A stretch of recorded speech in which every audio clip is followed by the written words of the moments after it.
and we'd like to show it to you today for the first time. And we call it the iPad.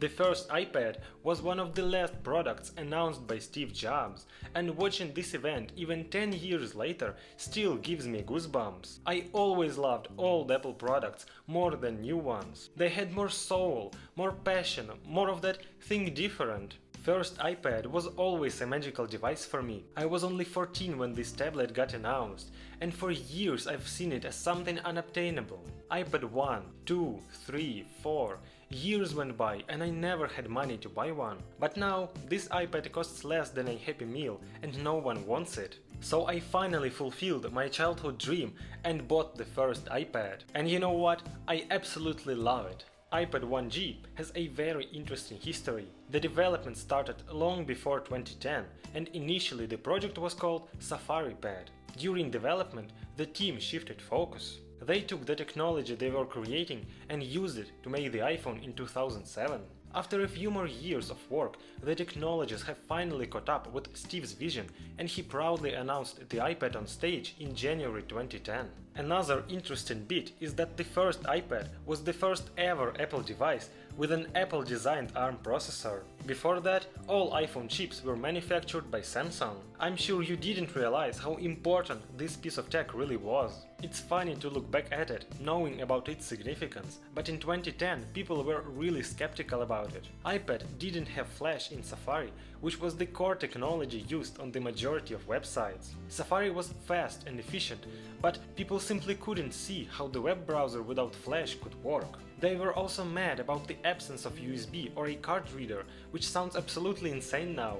If you can, please sub to the channel, hit the like button and leave a comment. My channel won't survive without your support.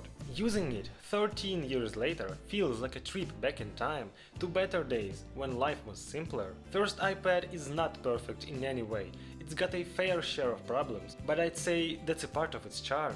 iOS 5 looks just as phenomenal as you remember. All icons look so realistic and tasty that you want to lick them, and animations inside apps feel super clean. I am a huge fan of this old design code. It feels more natural and friendly, less overwhelming and heavy. Notes look like a physical notepad with leather cover and yellow pages. Even the font is almost handwritten, and when I delete the note, the animation just shoves the page into the bin. So nicely done. The calendar looks like another book with pages, leather embossed buttons, and amazing page animations. The same goes for the reminders or contacts.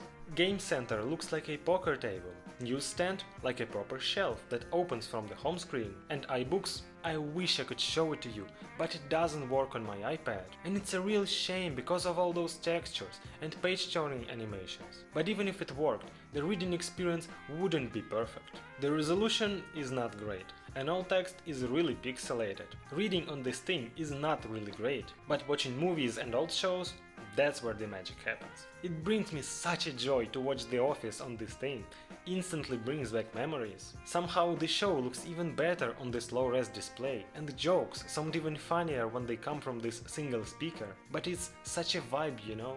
I feel myself a kid enjoying a summer break without a single worry. Yes, this iPad is very crippled right now. It can't do many things. Safari doesn't open modern websites and can hardly open Apple's own website. The YouTube app is not working and the website isn't loading at all. I have tried to fix it, but nothing seems to really work for me. However, even with all that, there is still one thing you can do: play old games. Obviously, you can't download anything from the App Store, so to install apps you have to jailbreak it. And it's super easy to do. You just plug it into your Windows PC, launch through your tools and click jailbreak. Then you wait a few seconds and boom, Cydia icon appears on the home screen. To install the app, I need to go to Apps and click Install IPA. Don't ask me where to get IPA files, just Google it. Then I just choose the IPA file, wait for it to install, and it's done.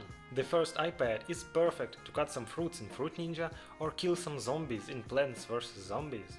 I forgot how good this game is, and while shooting B-rolls I just played and played and played. There's also a series of Nova games, futuristic shooters about aliens that I really liked as a kid. Or there's a fantastic Max Payne game which works flawlessly here. Or how about a full Dead Space game? It has a story, core gameplay mechanics are still here, and it runs super smoothly with great graphics. There's also GTA Vice City, which is such a comeback. It feels so nice to be back on the streets of fictional Miami listening to all the music. You can also play Battlefield Bad Company 2, which is of course a far cry from the PC release, but still a nice game to play. Yep, there were times when mobile gaming was cool. These older games are amazing, and their graphics, despite being boxy, do feel really time accurate and help you immerse yourself in 2010s, when this iPad was still cool. If those games are not for you, there are always ports of older PC games. Crazy Taxi, Carmageddon,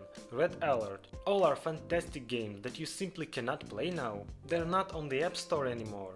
The first iPad is not exactly powerful, and not all games work flawlessly. Sometimes you may encounter lags and dropped frames, but it's really hard to get angry, because that's how we all used to play games in 2010. Using it is not always comfortable and pleasant. Sometimes you need to spend half an hour looking for the app and trying different versions to find the one that works. It definitely isn't the best device to listen to music. Maps do work, but I don't see any sense in using them. The built-in video player requires special codecs, so you have to use VLC player. But for me, that's just part of the fun. I know that buying the first iPad seems stupid now, but it just feels so good to take it once a month and spend a lazy evening playing old games and watching old TV series, to dive into childhood and better moments of life. For me, it's an escape pod that helps me feel like a child and brings back memories that never existed. I do love this iPad, and despite it being old, heavy and slow at times, I'm holding on to it. Thank you so much for watching, guys. Hope you liked the video, because I sure did like making it. Sub to the channel, hit the like button, and see you next week.